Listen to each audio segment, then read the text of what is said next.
the charging of a top Vatican official, Cardinal George Pell, with sex abuse crimes this week will permanently stain the legacy of Pope Francis, exposing poor judgment in his appointment, victims of sexual abuse said.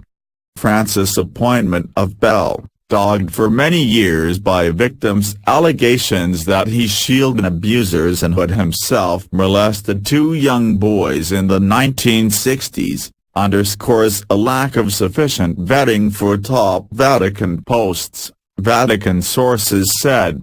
Pell, appointed as France's economy minister in 2014, has always strongly denied he molested children or turned a blind eye to abuses.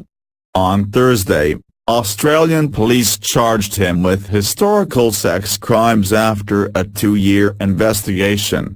The charges bring the Church's global abuse scandal to the heart of the Vatican and, according to victims and their advocates, weaken the Pope's credibility in tackling a decades-old crisis against which he vowed zero tolerance. "I think his legacy is under severe threat," said Peter Saunders, a victim of clergy abuse who took a leave of absence from the Papal Advisory Commission on Abuse last year in protest over a lack of progress. "I genuinely thought when I met with Francis 3 years ago that this man is the real deal and he is going to get on with things, and I really thought there was a prospect of real, significant, and rapid change," Saunders, a Briton, said in a telephone interview. "But he is surrounded by people who don't want change." The affair threatens to overshadow accolades the Argentine Pope has won since his election in 2013 for bringing the Church closer to the poor and migrants and making it more welcoming to those who felt excluded in the past, such as homosexuals. Church sexual abuse broke into the open in the United States with reports of cases in Louisiana in 1984 and exploded in 2002, when journalists in Boston found that bishops had systematically moved abusers to new posts instead of defrocking them. Thousands of cases have come to light around the world as investigations have encouraged long-silent victims to go public, shattering the Church's reputation in places such as Ireland, and more than $2 billion has been paid in compensation. Pell, 76, has taken a leave of absence in order to return to Australia, saying, "I am looking forward finally to having my day in court. I repeat that I am innocent of these charges." Victims' groups have accused Pell of mishandling cases of abuse when he was in Australia as Archbishop of Melbourne and later Sydney.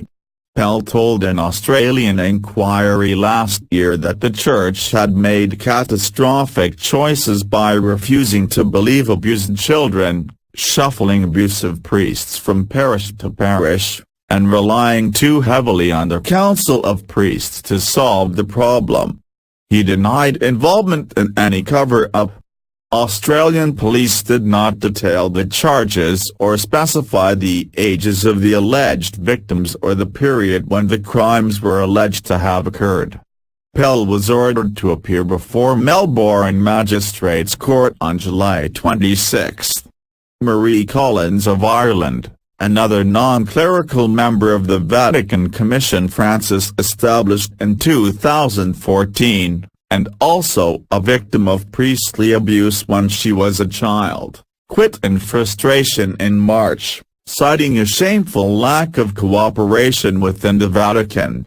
"What I have no hesitation in saying is that it has been proved that Cardinal Pell is guilty of the appalling mishandling of cases of abuse when still in place in Australia and causing untold pain to the victims in those cases," she wrote on her website.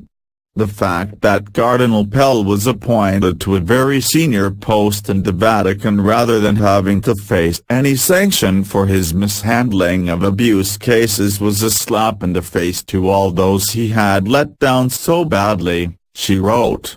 The Pell case also pointed to what Vatican insiders says is an inherently opaque and lax system for the appointment of some officials and a tendency to look the other way if the Pope really wants someone whose past may be less than limpid. There really is no structured vetting process for top Vatican jobs as there is for when a priest is made a bishop or when a bishop is made a cardinal, said a Vatican source who follows abuse cases. When someone is already a cardinal, as Pell was in Sydney, the feeling is that there is little left to vet, the priest said, speaking on the condition of anonymity because he was not authorized to talk about the Pell case. Francis was impressed by Pell when they met in 2013. In meetings among cardinals before the conclave that elected Francis Pope that year, the former Australian rules football player stood out not only for his height and broad shoulders but also for his command of financial matters. After becoming Pope, Francis, hoping to put an end to Vatican financial scandals, moved Pell to Rome to head a new ministry, the Secretariat for the Economy.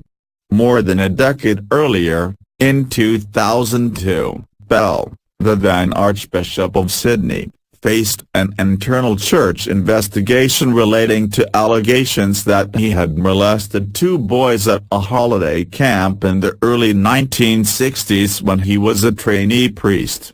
A retired Australian judge, Alex Southwell, ran a closed hearing at a Melbourne hotel.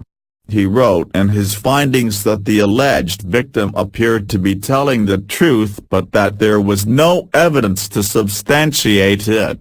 He concluded that he was not satisfied the complaint has been established, citing lack of evidence, Pell's sworn denial and the complainant's later alcoholism and criminal history.